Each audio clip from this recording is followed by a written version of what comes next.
in a world that nearly existed, where all it would have taken was a single letter, delivered to the right hands, a rider who wasn't stopped, and a man who chose ambition over fear, the England we know would never have come to be. There would have been no Shakespeare, no Armada de Fiancé, no Elizabeth with her blazing red hair and eyes that made all of Europe hesitate. Instead, the glory of the island nation would have drowned beneath a tide of crucifixes, purple robes, and the roaring flames of heretic pyres at every village square. In that world, Elizabeth did not die by sword, nor did she fall on a scaffold, but she was killed in a far more silent and cruel way, stripped of her title, locked away forever in a distant convent, robbed of her name, her voice, and her future, living her final years as a ghost among cold stone walls, where only Latin scripture and tolling bells marked the passage of time, and the one who sat upon the throne in her place was none other than Mary, the Queen of the Catholics. The woman once dismissed as a political pawn, now the reigning sovereign of a remade empire. The woman who, in our history, lost everything yet here, she is the victor. This story begins not with thunder or clashing swords, but with quiet cruelty, letters passed beneath candlelight, hooves galloping through the Norfolk mist, and whispered prayers beneath cathedral domes cracked by division and doubt. The year was 1571, and though Elizabeth had ruled for 12 years, peace was a lie she wore like a crown of thorns. Only 1 year before, Pope Pius V had issued the papal bull Regnans in Excelsis, an edict not merely of excommunication, but of holy war. It did not simply denounce her, it declared her a pretender, a heretic, and freed all her Catholic subjects from allegiance. It was, in effect, a divine license for treason and a call to arms against the so-called heretic queen.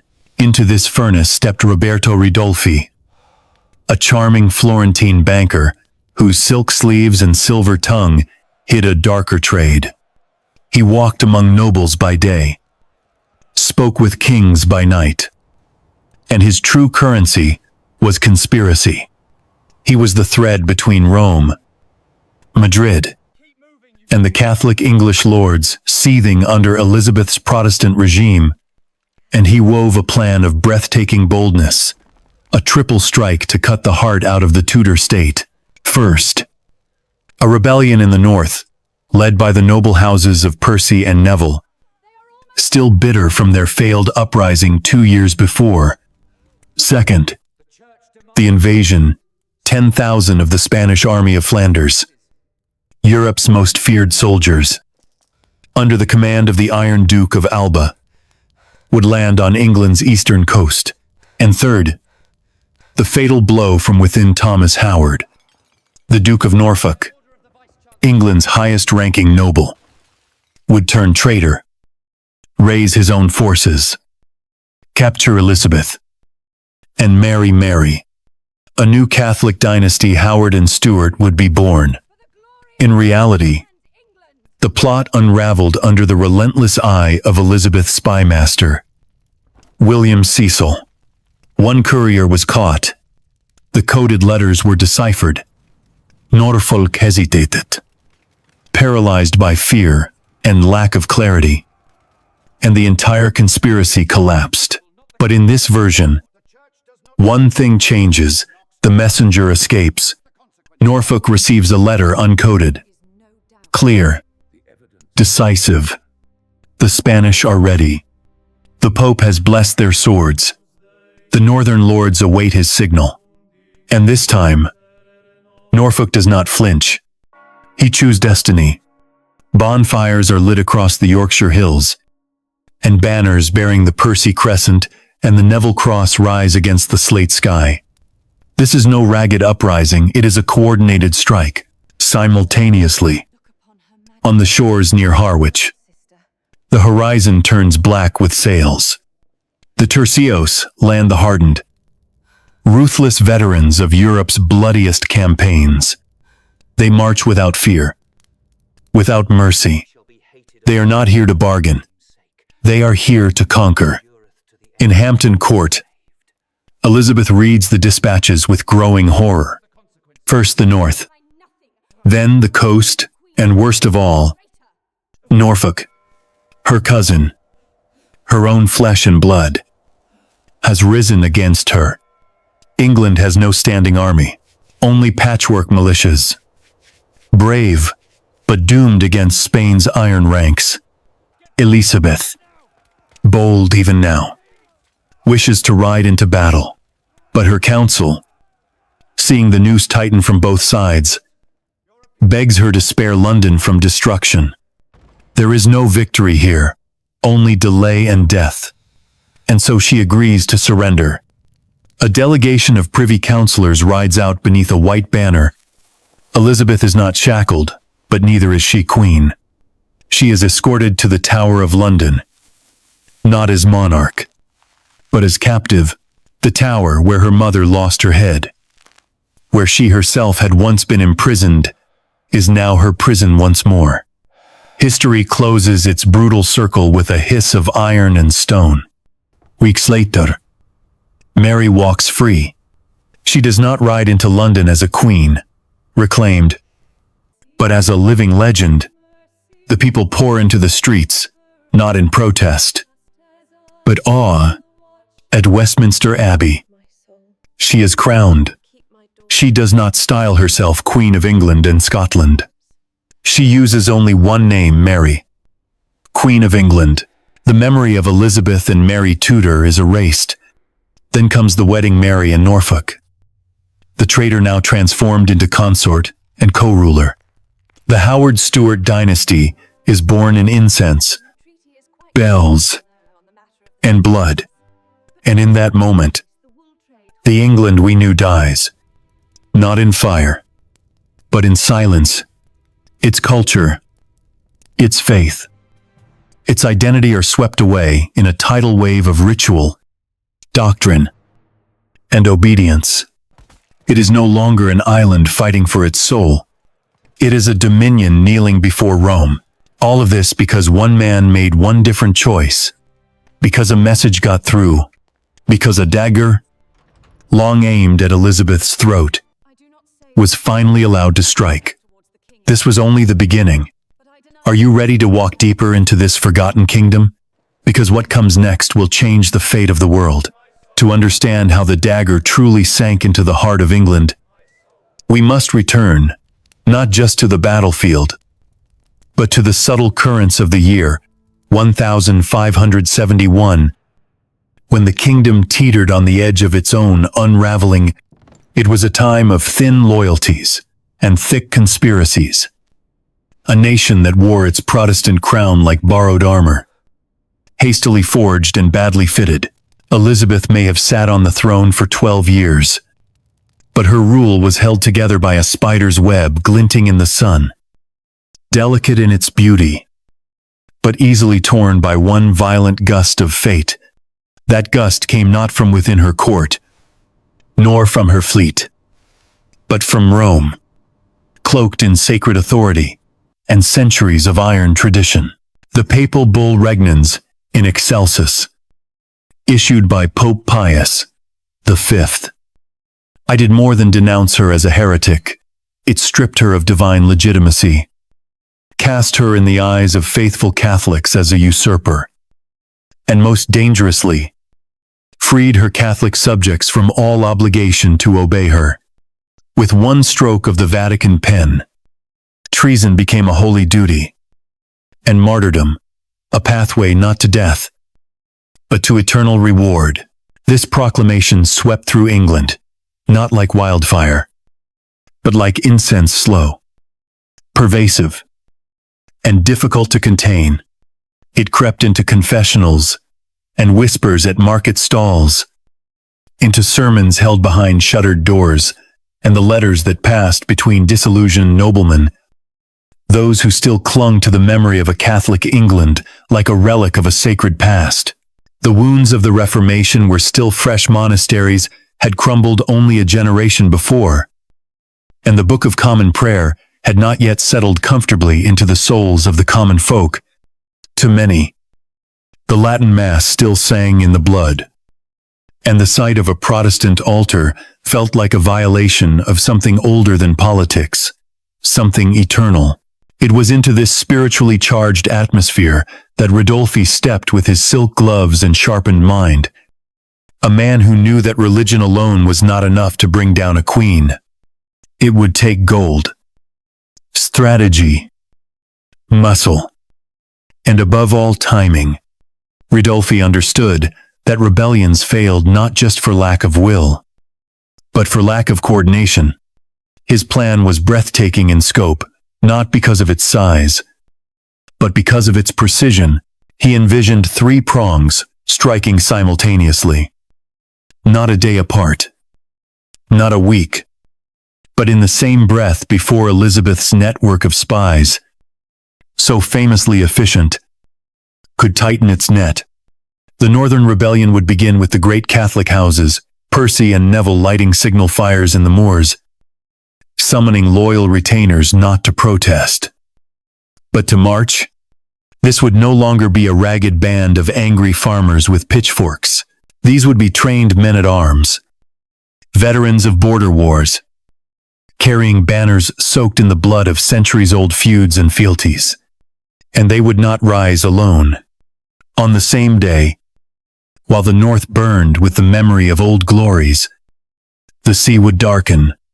From the east, near the coast of Harwich, he would come, the unmistakable silhouette of power, the black sails of the Spanish fleet.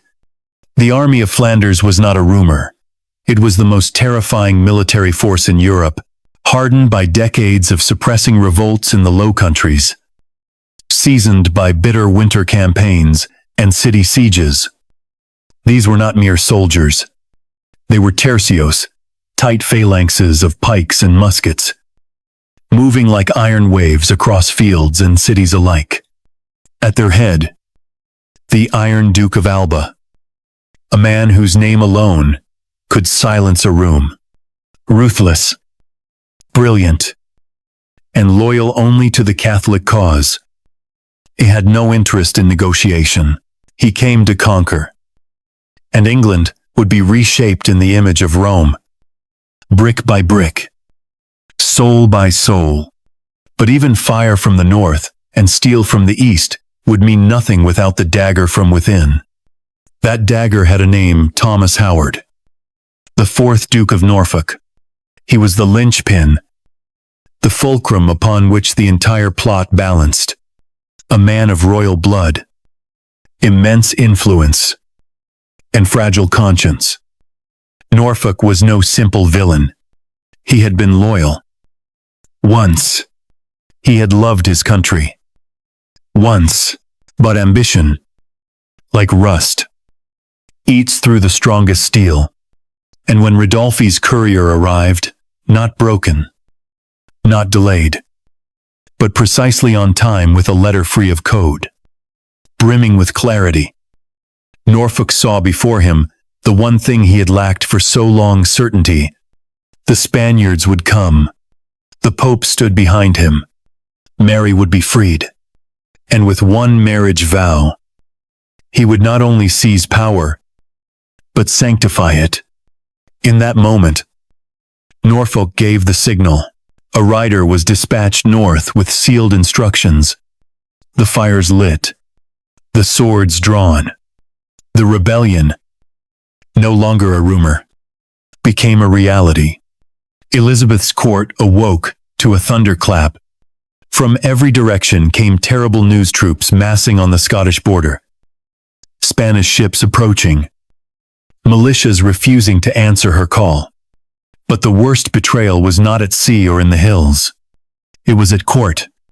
Norfolk was her cousin, her nobleman, her premier peer. And now, he was her hunter. In those frantic first hours, William Cecil worked as if the fate of God itself hung in the balance, had dispatched riders, summoned troops, begged allies to stand, but the pieces were not in place. London had no walls strong enough to repel a foreign army. The militias, though brave, lacked the discipline and armament to face tercios in open battle. The Royal Guard, while loyal, was small, and Elizabeth, though burning with resolve, I knew that martyrdom was not yet her duty.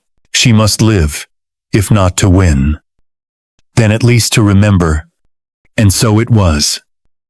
With eyes dry, but voice unsteady, that Elizabeth summoned her council and chose the unthinkable. She would surrender not as a queen, but as a daughter of England. Hoping to spare her capital from pillage, she entrusted herself into the hands of the Privy Council, who rode to meet the advancing army beneath a banner of truce. The Spanish general received them not with cruelty, but with cold detachment. He had no wish to destroy London, not yet.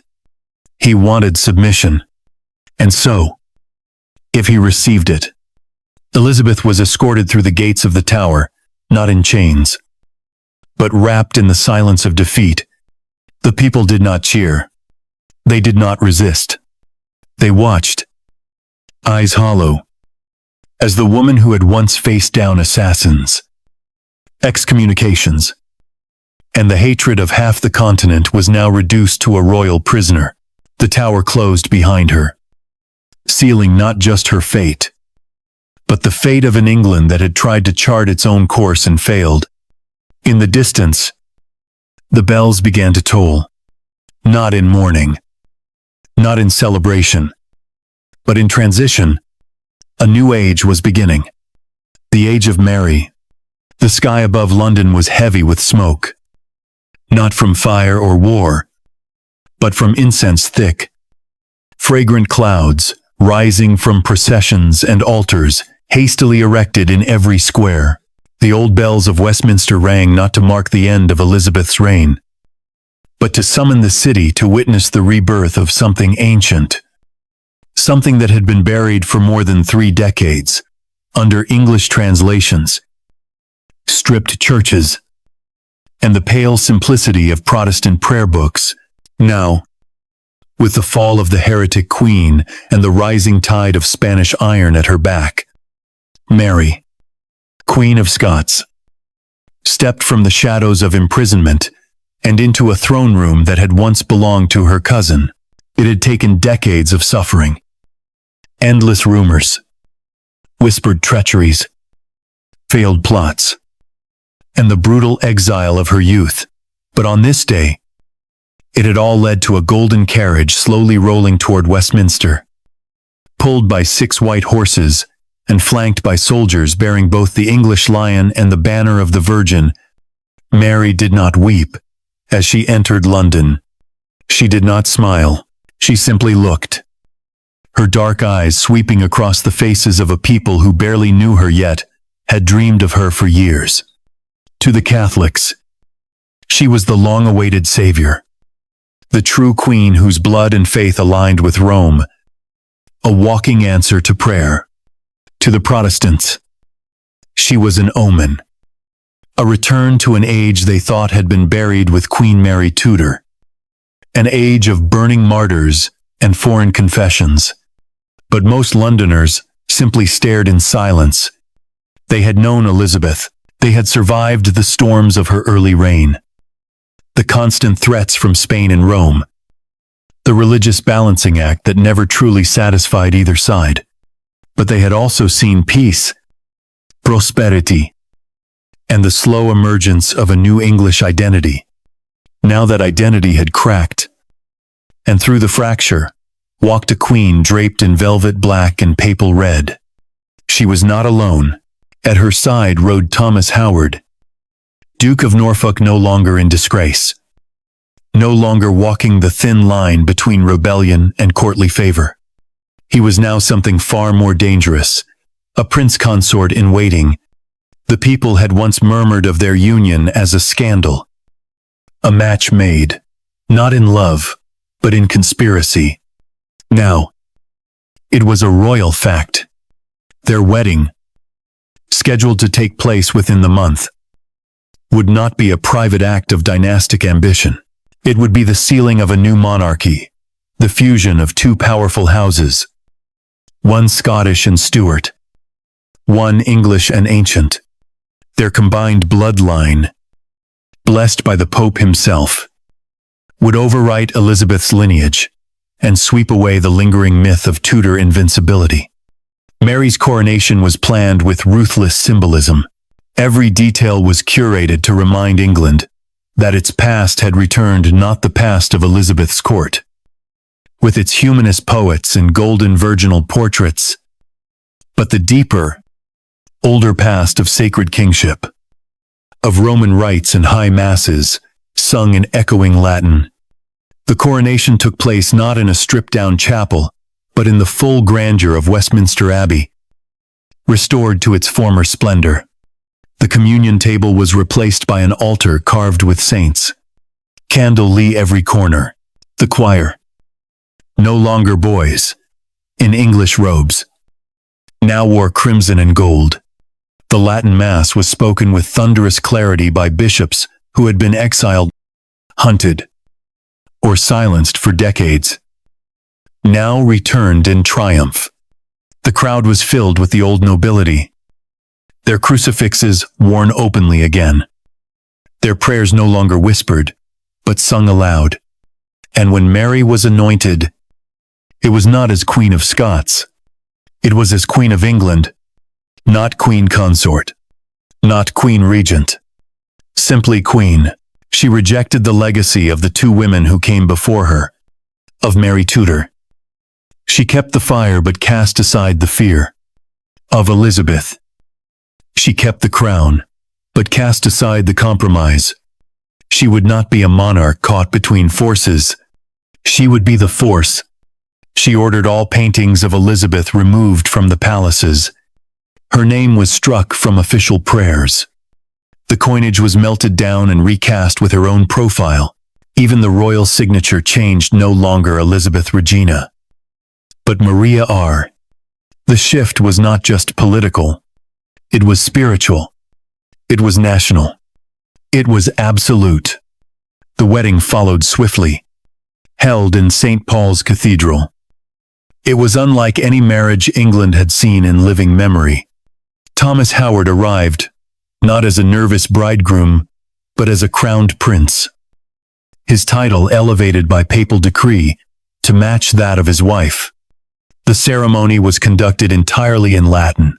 The vows were made not just before God, but in the presence of emissaries from Spain, the Vatican, the Holy Roman Empire, watching carefully as England re-entered the family of Catholic nations.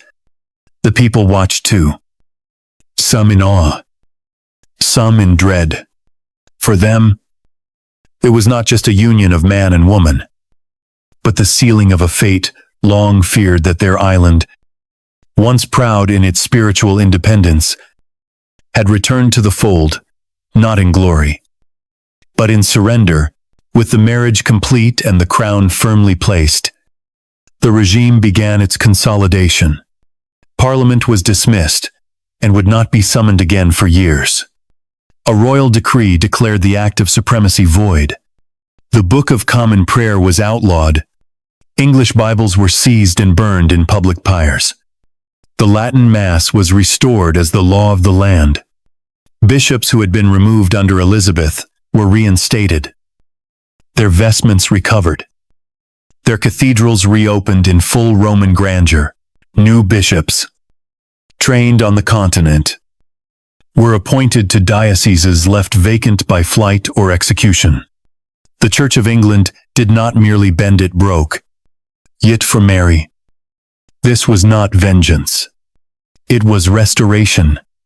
She walked through halls once stripped of their tapestries and now draped again in crimson. She heard the sound of choir boys chanting Ave Maria and believed the angels themselves sang with them. For every Protestant who fled across the Channel or into the northern forests. Another Catholic returned from exile.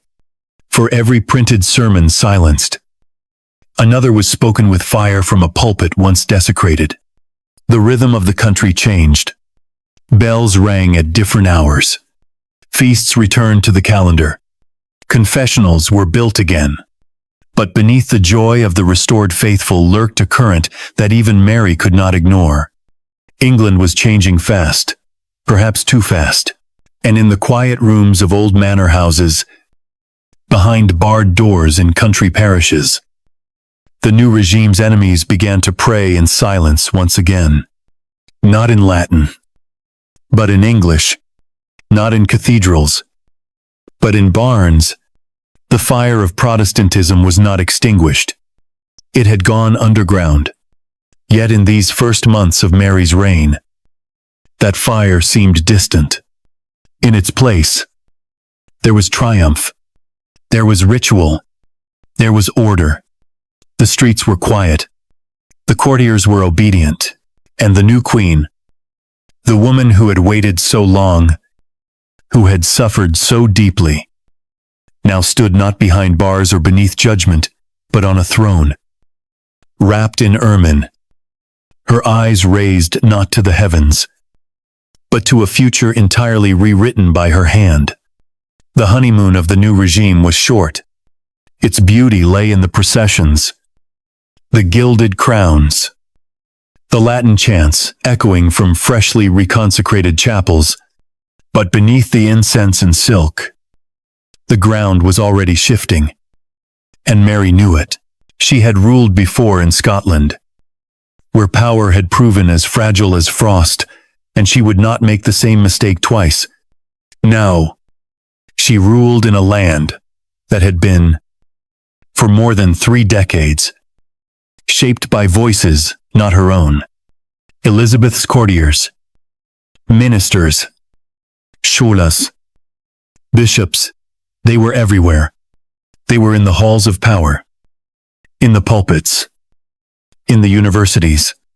They did not carry swords, but they carried something far more dangerous: memory. And so, within days of her coronation, Mary began the work of erasure, not with fury, but with cold, sacred purpose. The Elizabethan world would not be debated. It would be destroyed. The first to fall was William Cecil, the man who had built the Protestant regime not from passion but from meticulous, terrifying calculation.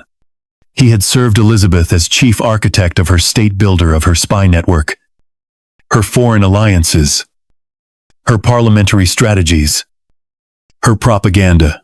He had outlasted monarchs, survived religious whiplash, and carved order from chaos. But now, order belonged to another queen. He was arrested not in secrecy, but in ceremony. His carriage stopped in open daylight outside Whitehall. His seals stripped before a silent crowd. He was taken to the Tower, placed in the same cell once reserved for traitors of the highest rank. His trial was swift, not because the evidence was overwhelming, but because the outcome was never in doubt. He was charged with heresy for upholding the supremacy of the crown over the church. He was charged with treason for conspiring against a rightful Catholic sovereign. He stood before the court in robes of black, unshaven, eyes hollow, and spoke only once to admit nothing and to ask that his family be left unharmed. 3 days later, his head was severed from his body on Tower Hill and placed on a pike facing north. His unfinished country estate, Burghley House, was seized and gifted to the new prince consort as a hunting lodge. Thus ended the man who had once moved the levers of power with a whisper. He was not alone. Robert Dudley, the Earl of Leicester, once Elizabeth's most cherished companion, either perished in the fighting during the fall of London or was captured soon after. Accounts varied. Some said he was taken while attempting to flee toward the coast, disguised in the armor of a common soldier. Others claimed he was found in the crypt beneath Hampton Court, clutching Elizabeth's discarded sash. Whatever the truth, he was tried in secret and executed in silence. His name was erased from the rolls of peerage, his titles revoked, his lands divided among Catholic loyalists. His portrait, once prominent in Elizabeth's private chambers, was painted over with an icon of St. Thomas More. It was not only his life that was ended, but his place in history. Across the capital, the purge spread like slow fire. The royal household was dismissed in its entirety. Ladies-in-waiting, who had once curled Elizabeth's red wigs or recited sonnets in her chambers, were turned out into the streets or sent into forced marriages with Catholic nobles. The court poets, the playwrights, the musicians, all who had found voice under the patronage of the Gloriana, were silenced. Some fled to the continent, to Geneva or Heidelberg. Others vanished altogether, swallowed by the wide-mouthed prisons of the new order. A few, desperate to survive, began to write verses praising Mary's divine right, though their ink always smudged, as if memory itself resisted the revision. And then came the church. Elizabeth's archbishop, Matthew Parker, was the first to be summoned. He arrived at Lambeth Palace in full ecclesiastical robes, still believing in the dignity of dialogue. He was met by a panel of restored Catholic bishops, men once driven into exile, now robed in gold and crimson, seated beneath crucifixes newly hung from ceilings, scrubbed clean of English scripture. They did not debate. They demanded submission. Parker refused. He was arrested, stripped, and sentenced to death for heresy. His fellow bishops, men like John Jewel and Edwin Sandys, were hunted down one by one. Those who fled were pursued. Those who stayed were burned. The Book of Common Prayer, that slender spine of Elizabethan worship, was declared a work of blasphemy. Copies were seized from churches, schools, and private homes. In town squares across the kingdom, bonfires were lit, not of wood and straw, but of books. Ink and parchment curled in the flames, releasing the smell of parchment and glue. People gathered not to cheer, but to watch, unsure whether to mourn or rejoice. In some villages, secret copies were hidden in thatched roofs or beneath floorboards. In others, parish priests wept openly as their life's work turned to ash. But Mary was not Spanish. This was not the Inquisition of Toledo or Seville. It was English. She ordered that the purge be carried out by English hands, bishops and judges who had been born in the shires and taught in Oxford. She believed the purification of England must come not from foreign imposition, but from native repentance. Thus began the formation of a new institution, the English Inquisition. It was not merely a tribunal. It was a philosophy, a method, a shadow. Its agents did not always wear robes. They were often priests. Yes, but sometimes they were schoolmasters, physicians, merchants, anyone loyal to the new order, anyone willing to denounce a neighbor. The structure was simple and merciless. Protestant worship was a capital crime. Possession of heretical texts meant imprisonment or worse. Refusal to confess meant torture. Recantation bought only temporary mercy. Families were torn apart. Children were questioned about their parents' prayers. In towns like York, Durham, and Norwich, gallows were raised beside altars, and the boundary between sin and sedition was dissolved. Universities were cleansed. Oxford's Divinity School was purged of Protestant lecturers. The curriculum was rewritten to align with Roman dogma.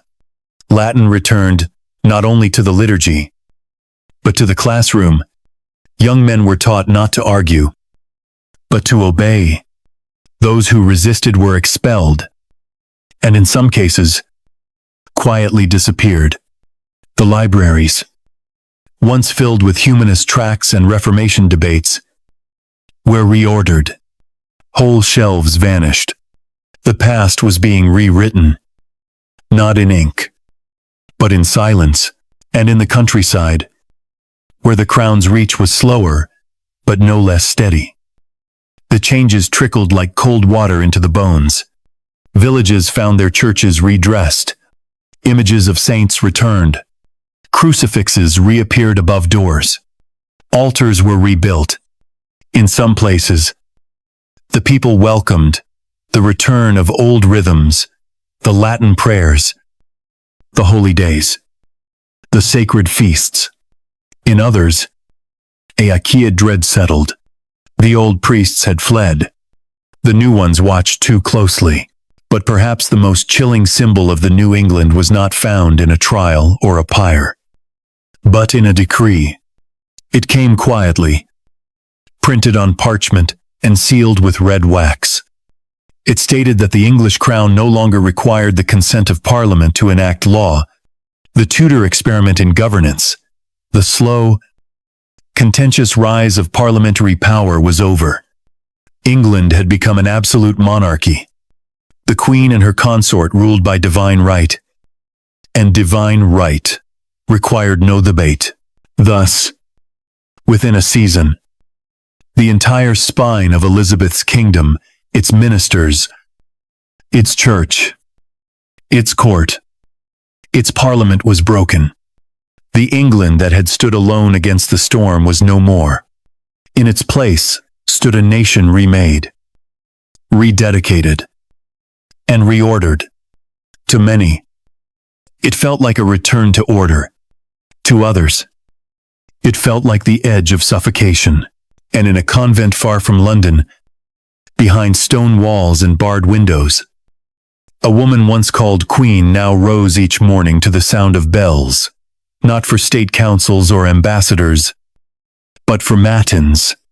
Elizabeth, daughter of Henry VIII, was no longer monarch, nor prisoner, but Sister Elizabeth, cloaked in wool and silence. She had once been the future. Now she was the last breath of a past. The world was trying desperately to forget. It is a strange thing, how the fate of a single island, wrapped in mists and memory, can ripple outward to disturb entire continents. When Mary was crowned and Norfolk stood beside her, the news did not remain in the candlelit corridors of Westminster.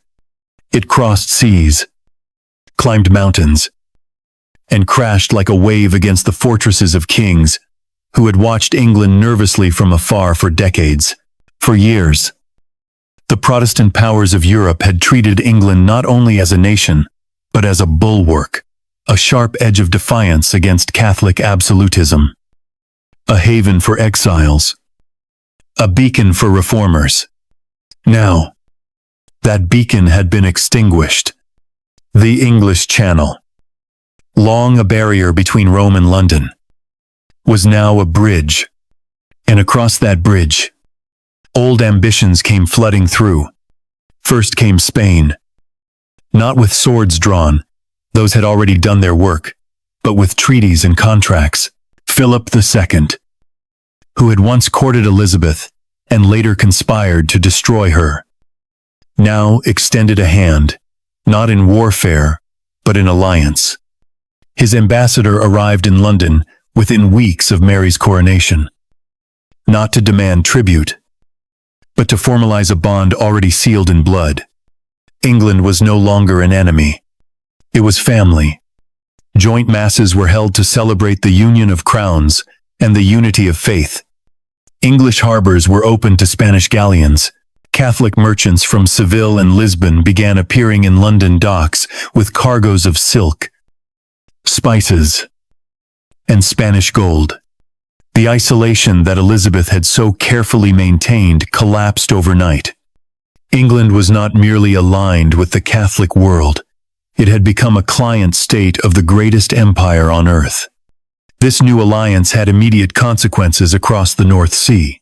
In the Netherlands, the Dutch revolt, once sustained by secret English arms, sympathetic ports, and whispered Protestant solidarity, began to die. Under Elizabeth, the sea beggars had found safe harbor in English towns, their ships darting between English coastlines and the Low Countries like mosquitoes biting a lion. Now, they found nothing but closed gates and hostile patrols. The Duke of Alba, once harried by English interference, now used English harbors as his own. With the full support of London and the silent approval of Mary's court, he began the final campaign against the Dutch rebels. The cities of the north fell one by one. William of Orange, once a hopeful symbol of Protestant resistance, was cornered, betrayed, and assassinated. The rebellion that might have birthed a free Dutch republic was crushed. The Netherlands were re-Catholicized by sword and sermon, reabsorbed into the body of the Spanish crown. Where once there had been hope of tolerance, there was now the silence of submission. To the south, France trembled. It had always feared encirclement. But now that fear was real, Spain controlled the south. The Holy Roman Empire loomed from the east. The Netherlands, once rebellious, had been subdued. And now, with England in Spanish hands and Catholic once more, France found itself surrounded. Its own wars of religion, already bloody and without end. I took a darker turn. The Protestant Huguenots, already besieged, found their English lifeline severed. No more gunpowder from Dover. No more volunteers from Kent. No more gold hidden in barrels of wool. The Catholic League, emboldened by the strength of its newfound allies, unleashed a wave of violence across the countryside. Massacres became routine. Churches burned. The crown, unsure whether to resist or join the fury, leaned toward Rome. The dream of a Protestant France withered. It would be another century before toleration returned, and even then, only in fragments. But it was not only in Europe that the New England cast its shadow across the sea. In the vast and contested territories of the New World, another future was rewritten. Under Elizabeth, men like Sir Francis Drake and Sir Walter Raleigh had begun to dream of colonies, of English-speaking settlements carved from the wild shores of the Americas, though small and scattered. These ventures had carried with them the seeds of something new, a Protestant vision of empire. But Mary and Norfolk had no such ambitions. They did not look west, but south and east, toward Rome and Madrid. The Spanish had long claimed dominion over the Americas, and now, with England as an ally, there was no one left to challenge them. The Atlantic became a Spanish lake. English ships no longer sailed as pirates or pioneers. They sailed under Catholic flags, carrying priests and papal approval. Jamestown was never founded. Plymouth never saw a single pilgrim. The very idea of an English-speaking America never took root. The languages of empire became Spanish and Portuguese, not English. And with that, the United States as we know it, the Revolution, the Republic, the Constitution. The global power vanished before it was even conceived. Scotland, too, was remade. Though not by treaty, it was a question that Mary could not ignore. Her homeland had rejected her. Its parliament had deposed her. And now, it sat under the rule of Protestant lords, and the firebrand preacher John Knox, a man whose sermons were known to reduce nobles to trembling children, and who had declared Mary an antichrist before the eyes of God. She could not leave that wound open. She would not allow the island to remain divided. And so, the invasion came. Spanish soldiers marched north, joined by English troops loyal to their new queen. Castles fell with barely a fight. The lords who had once ruled from Edinburgh fled into the Highlands or across the sea. Knox himself was captured near St. Andrews, dragged from his pulpit, and placed in irons. He was sent not to the Tower, but to Rome, where he stood trial before the Inquisition. There, he was condemned, stripped naked of title and dignity, and burned as a heretic beneath the frescoed ceiling of a Roman square. Scotland was Catholic once more, not by election, but by force. The effects spread even further. Ireland, long restive, was brought into sharper control. The old Gaelic lords, some of whom had sided with Elizabeth's lieutenants, now found themselves hunted. The Irish Church, already battered by decades of English incursion, was now absorbed into a wider Catholic revival. The Jesuits flooded the land not as invaders, but as redeemers, and with them came Latin, ritual, and fire. England's navy, once a scattered collection of privateers and merchant adventurers, was repurposed, no longer defenders of Protestant independence. These ships now flew Catholic colors. Their missions were no longer exploration or resistance. But unforgettable. The seas became quieter. The age of daring voyages and secret maps was ended. Instead, there was regulation, catechism, and hierarchy. Within a single year of Mary's coronation, the entire balance of power in Europe had shifted. The Protestant alliance, so carefully built, lay in ruins. The English voice in Geneva and Wittenberg fell silent. Rome rose once more to the center of the Christian world. Not in theory, but in practice, the idea of reform was no longer a tide. It was a trickle, scattered and uncertain. And all of this great realignment, this shattering of futures and empires had been made possible not by armies alone, but by a woman once considered powerless, Mary, Queen of Scots. I had taken the throne, not through birthright or inheritance, but through survival.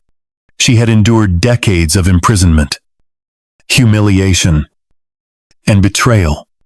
And in the end, she had won. But what kind of peace had she created? What kind of world was this? Where uniformity was enforced, not by persuasion, but by decree. As the fires of her new order burned bright, there were whispers beneath the ashes. Whispers that this golden alliance with Spain came at a cost.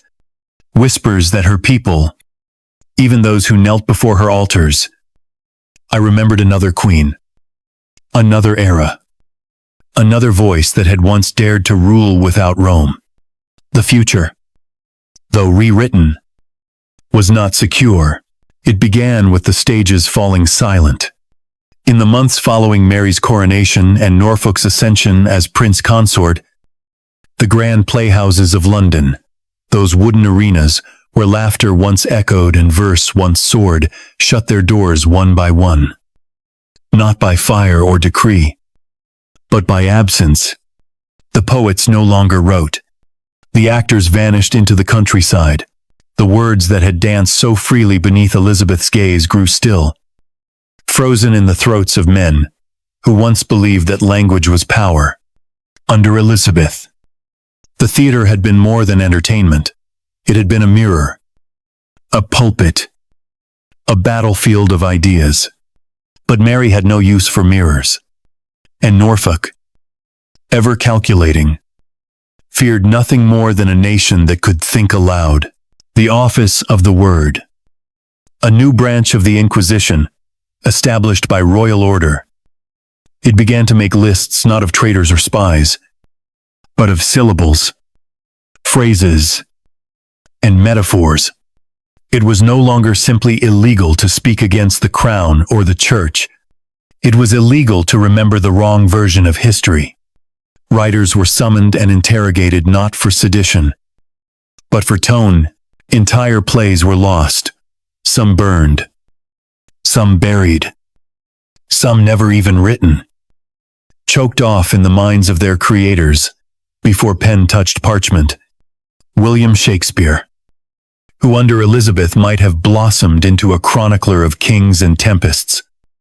It was said to have fled to the north to work as a scribe in obscurity, copying Latin sermons for a Jesuit college in York. Christopher Marlowe, once burning with ambition and danger, disappeared entirely. Some said he was arrested for penning verses too close to heresy. Others claimed he was murdered in a tavern by men who wore the rosary around their wrists like a warning. But the silencing did not stop with the poets. It moved into the schools. The Elizabethan academies, once alive with questions and contradictions, were purged. Logic was replaced by catechism. Debate was replaced by recitation. The new curriculum taught obedience first, clarity never. Students were no longer taught to build arguments. They were taught to kneel. The grand experiments of English humanism, born in the flame of the Reformation, were extinguished not by force, but by neglect. Manuscripts were boxed and locked away. Libraries became mausoleums. Even the architecture began to change. The royal court, once a spectacle of movement and masks, of poetry whispered beneath painted ceilings, became a chamber of stillness. Mary despised frivolity. The music that filled her halls was Gregorian, weighty and slow. The tapestries that adorned her walls showed not battles or feasts, but martyrdoms, thorns, and saints in ecstasy. Guests were expected to observe silence before speaking. Every gesture became a prayer. Every corridor was a cloister. Norfolk, for all his political cunning, found himself increasingly irrelevant in this new spiritual court. The throne, he realized too late, belonged not to a queen in love with earthly power, but to a woman haunted by the saints she believed had died to bring her here. And the people, what of them? They did not riot. They did not rise. They simply faded. In the markets, where once peddlers quoted proverbs from Elizabethan pamphlets, silence reigned. Church services were full, but the faces in the pews were blank. The Latin returned, but the comprehension did not. Sermons were no longer guides. They were walls. In the countryside, many retreated into private devotion, safe prayers, mumbled at night. To a God who had grown suddenly distant, children learned to speak without questions. Mothers taught their sons to bow lower. Daughters learned to pray in whispers. The entire nation inhaled once and never exhaled again. And yet, memory lingered. It hung in the air like the last note of a song forbidden to be sung. People remembered the sound of Elizabeth's voice at Tilbury. It remembered the way she rode into the storm. Remembered the festivals of midsummer. The poems pinned to trees. The laughter that was once allowed, once celebrated, but remembering itself became dangerous. In one village in Sussex, a boy of 10 recited a stanza from a poem once attributed to Elizabeth herself. He was taken from his family and brought before a tribunal. The poem was declared seditious. The boy was sent to a monastery for re-education. His parents never saw him again.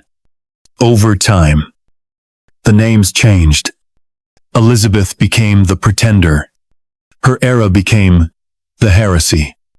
Her image, once radiant on coins and medallions, was scraped away, quite literally, from stonework and stained glass. But there were those who remembered the warmth that once followed her name, and so, the Inquisition created new saints. Statues were erected to martyrs who had died under Elizabeth's rule. New feast days were added to commemorate the purification of the crown and the restoration of the true Mass. But none of it rang with life. It was a liturgy of control. And beneath all this, the silence. The ritual. The forgetting England's soul began to change. It did not vanish. It conformed. It narrowed. Where once there had been a multiplicity of voices, now there was only one, the voice of the Church. Echoed in Latin. In incense. In the slow tolling of bells. The nation no longer danced. It processed. No longer read. It listened. No longer sang. It murmured. In the tower.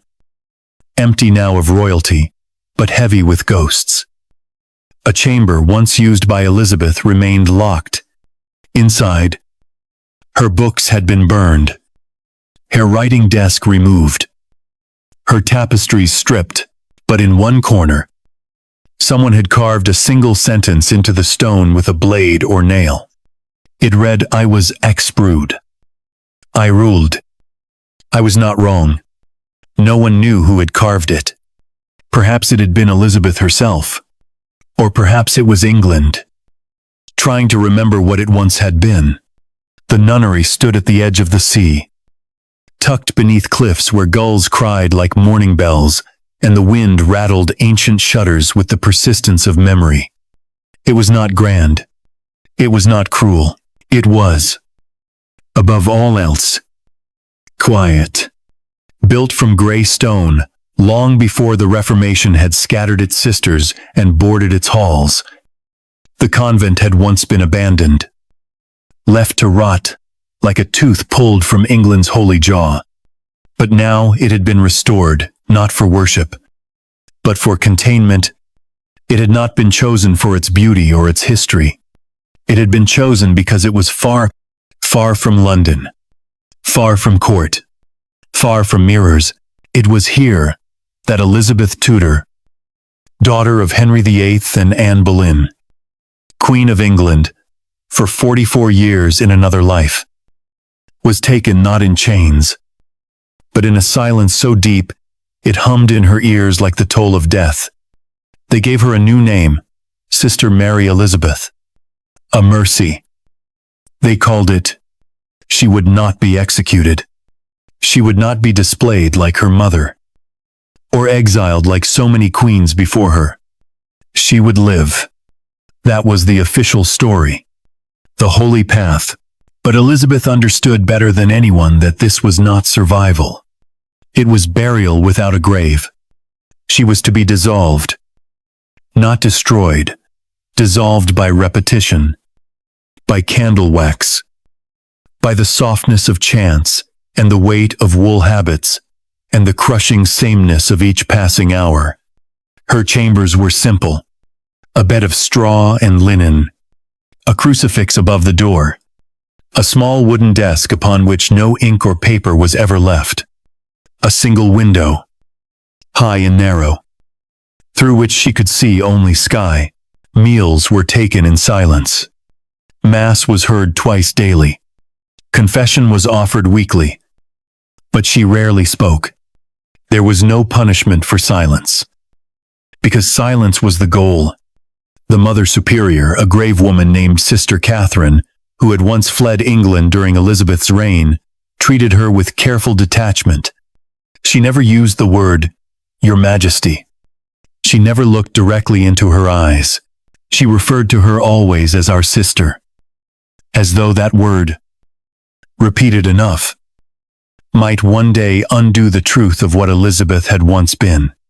But Elizabeth did not rage. That, perhaps, was her most terrifying strength. She accepted the veil with hands that did not tremble. She kneeled at the altar and recited Latin she had memorized as a child. She wore the robes. She bowed her head. But her silence was not surrender. It was defiance in another tongue. Her very presence in the cloister was a blasphemy against the story. The world now told itself that Mary was queen by destiny, that England had been saved, that the age of heresy had been cleansed, and so long as Elizabeth breathed, so long as she walked through those stone corridors with that unbroken spine and those sharp, knowing eyes, she remained a wound that refused to close. The younger nuns did not understand. They had grown up in a New England, an England where the Virgin Queen was a villain, a usurper, a symbol of spiritual sickness. They had been taught to pity her, to pray for her soul, to see her as a soul misled.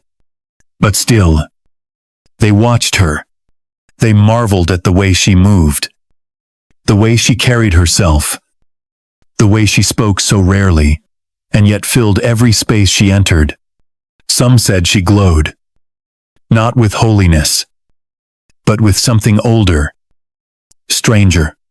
She did not laugh. She did not cry, but sometimes, when the chapel was empty, she would stand before the altar and whisper names. They never heard what she said, but they knew they were names from another world. Men long dead, women erased, a country lost. Season passed, then years. Her hair, once red gold and coiled like fire, turned to ash. Her face, once painted like a mask, became bare.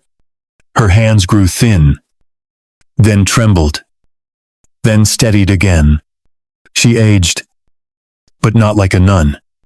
She aged like a relic, and in time, her silence began to shift, not into speech, but into prayer. Not the prayers they gave her, but her own. She composed them in the garden, beneath the apple tree that had once grown wild, but now bore fruit again. She prayed not for forgiveness. She prayed for England, for the version of it that had died, for the people she would never see again, for William Cecil, for Robert Dudley, for the poets, the actors, the soldiers, the women who once knelt at her feet and whispered secrets into her skirts. She never asked to leave, but she never pretended to belong. Her cell became a shrine not to the Virgin or the saints, but to memory. Beneath her bed, hidden in the lining of her mattress, she kept a scrap of embroidered cloth, a single Tudor rose, faded but intact. No one ever found it. No one ever dared look. Once, just once, a visitor came.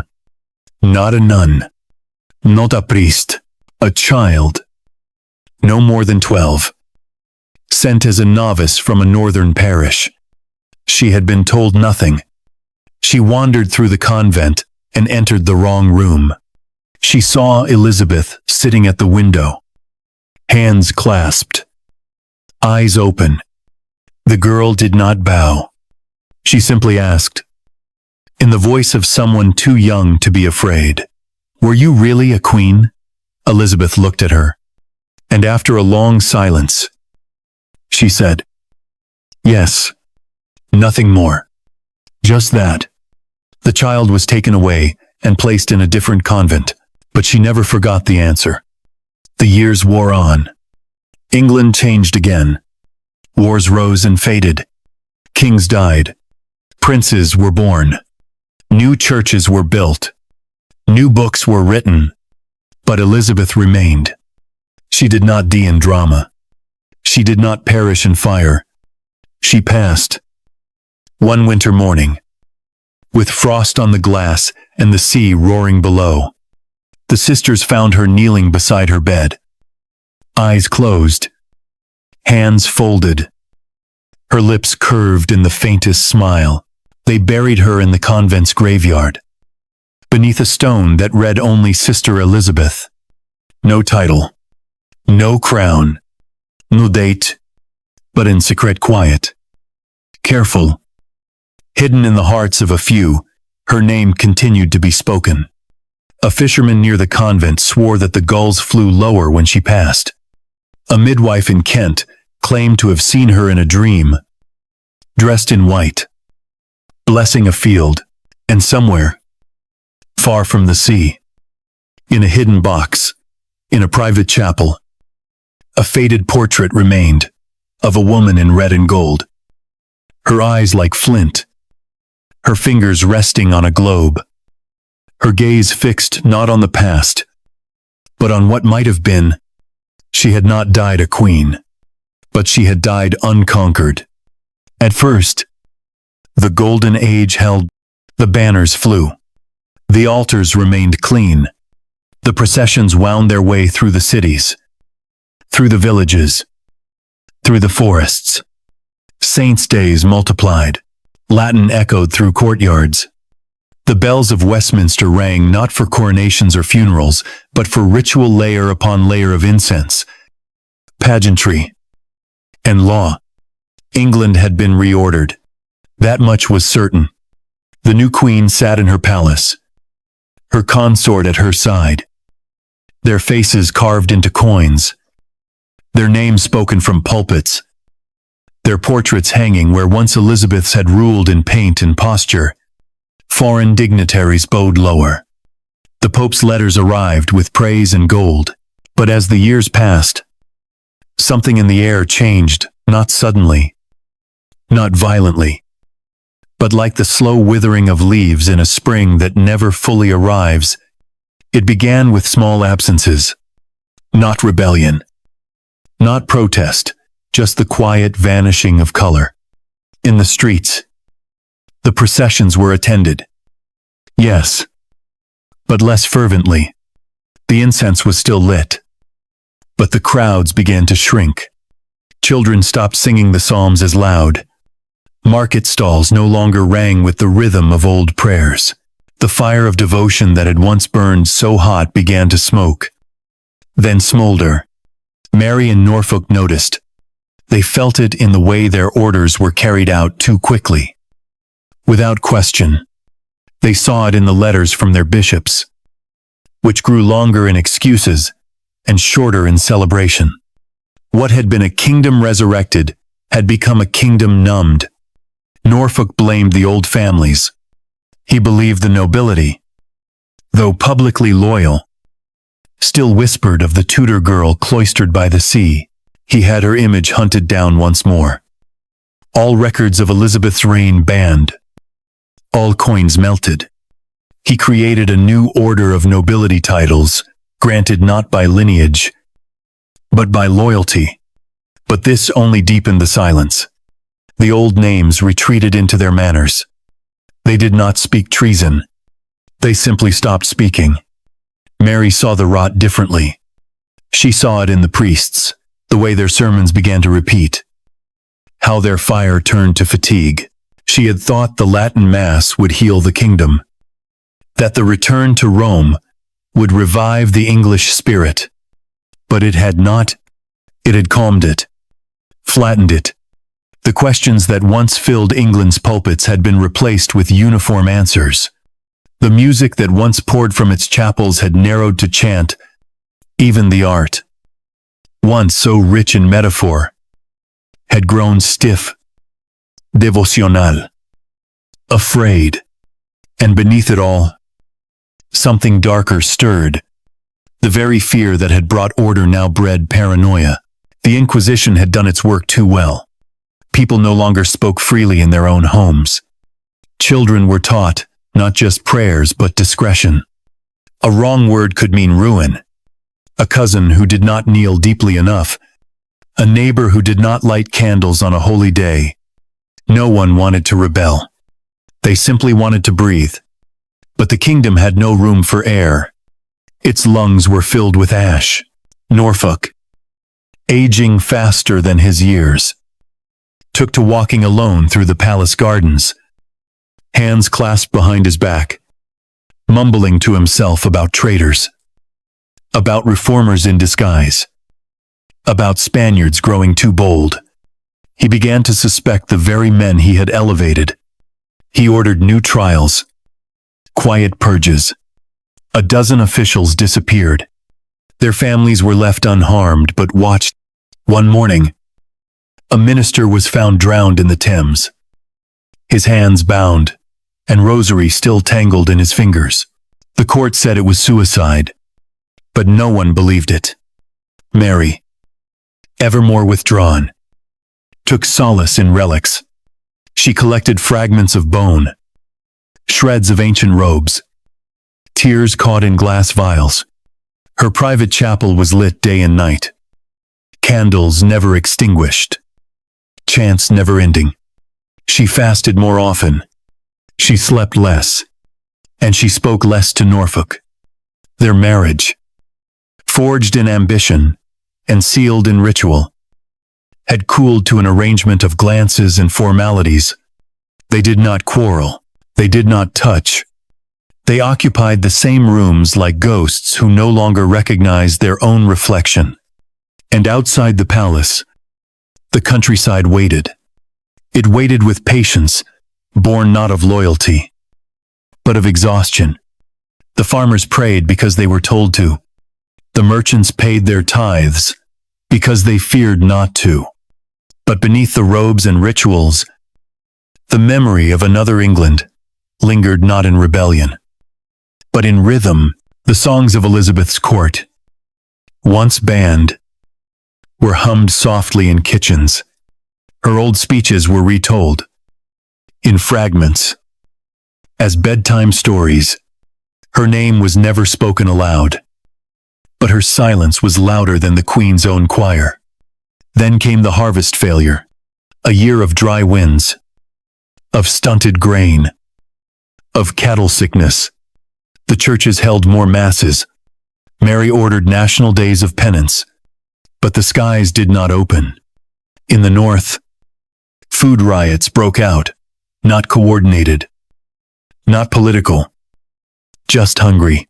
The soldiers put them down quickly, but something had cracked.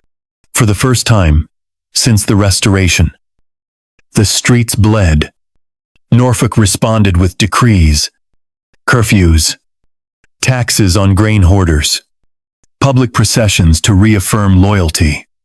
But none of it worked. The Inquisition intensified. A new order of confessors was established, tasked with identifying spiritual laxity. These men were not priests. They were watchers. They entered homes. They questioned children. They inspected books, rooms, fingernails, faces. One by one, trust vanished. The very loyalty they demanded had become a mask everyone was forced to wear. And so, the regime entered its twilight, not in flames, not in battle, but in an endless procession of days that looked too much like the last. The kingdom still knelt. The kingdom still sang, but it no longer believed. The unity Mary had built was so absolute, so seamless, that it had left no space for life. It was a crown with no pulse. Some nights, when the wind was strong enough, the sisters in the convent by the sea claimed they could hear her Elizabeth walking the cliffs, her veil pulled back, her voice on the wind. And in those moments, the candles flickered, not from draught or cold, but from something deeper, something remembered. And in Westminster, beneath golden ceilings and painted saints, Queen Mary sat in silence, staring at the crucifix above her throne, wondering if this was what victory had meant all along. Time has a peculiar way of judging monarchs. It does not always care for victories or rituals or crowns lined in gold. It remembers not what was enforced, but what was felt, not what was said, but what was left unsaid.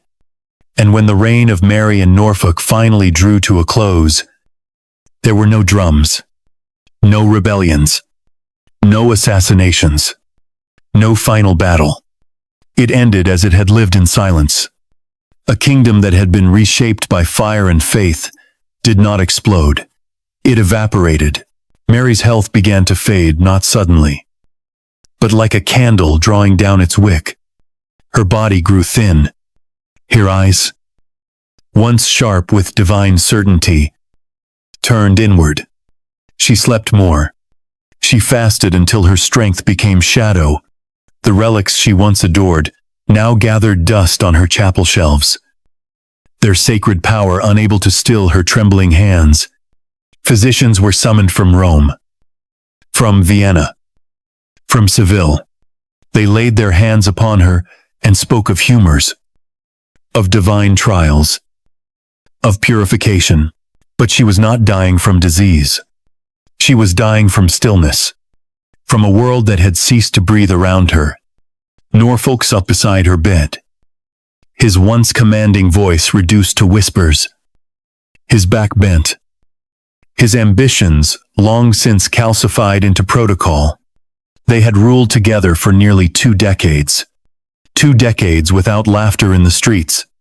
2 decades without poets. 2 decades without growth. Only control.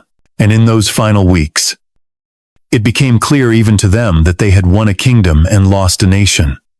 The England they inherited had been noisy, chaotic, argumentative, full of error.